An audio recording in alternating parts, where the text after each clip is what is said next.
ce chapitre, nous abordons la façon de concevoir les tables dans lesquelles vous stockez vos données, rationaliser vos conceptions pour la rendre vraiment relationnelle, lier vos tables avec des jointures, et puis nous allons choisir les bons types de données pour vos enregistrements. Et enfin, il va falloir établir la compatibilité entre les versions d'Access, la conception de bases de données relationnelles. Ça sonne comme un projet de programmation ambitieux, mais c'est quoi exactement? La conception d'une base de données, qu'est-ce que cela signifie? Nous allons pouvoir comprendre comment l'information est structurée. Quelles informations doivent être stockées dans chaque table de la base de données et la façon dont elles sont reliées tous ensemble. Contrairement à travailler avec un tableur ou dans Word, vous devez concevoir une base de données à l'avance. Vous ne pouvez pas commencer à taper des informations. Oui, bien sûr, vous le pouvez, mais nous ne vous le recommandons pas. Le résultat est généralement catastrophique. Comme il est facile plus tard pour entrer et modifier les informations et de créer des requêtes utiles, les formulaires et les états dépendent de la façon dont votre base de données est conçue. Une bonne base de données peut simplifier votre travail dans Access. Ce chapitre vous amène à travers le processus de conception de la table dont vous avez besoin dans votre base de données, y compris les relations entre les tables. Au fait, que sont les tables, les champs et les clés? Dans Access, vous stockez vos données dans des tables, des listes d'enregistrement qui fonctionnent comme les fichiers qui composent un fichier d'adresse par exemple.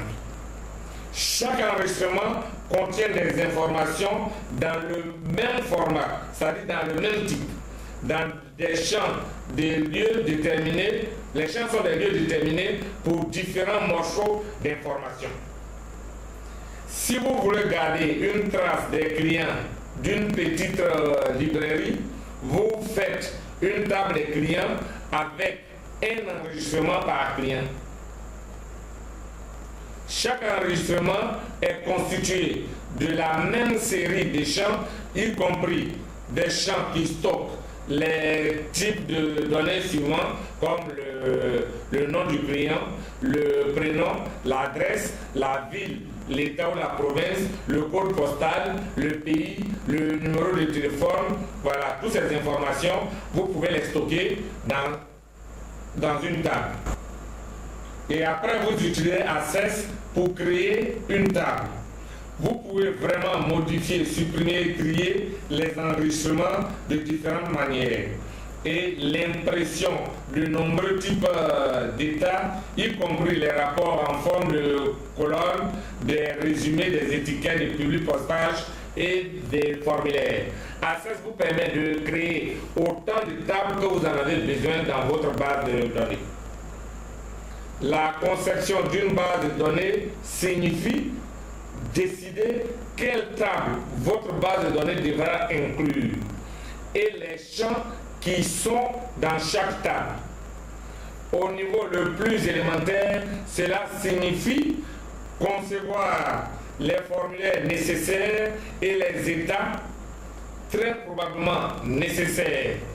C'est l'équivalent informatique de concevoir la forme ou le fichier carte papier sur laquelle vous écrivez les données en spécifiant les zones en blanc qui doivent être remplies ou qui sont facultatives.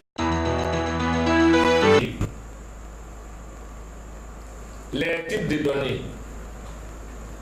Les champs peuvent être de différents types de données selon le type d'information que vous voulez y stocker.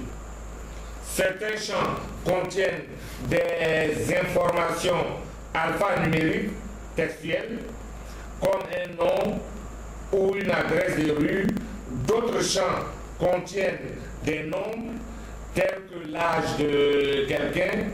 D'autres aussi peuvent contenir des informations logiques du genre oui ou non en ce qui concerne certaines conditions. D'autres encore contiennent des dates ou des heures comme la date à laquelle l'enregistrement a été ajouté à la base de données. Nous allons voir tout ça dans un tableau qui va répertorier les types de données ACCESS. Les types de données couramment utilisés pour les champs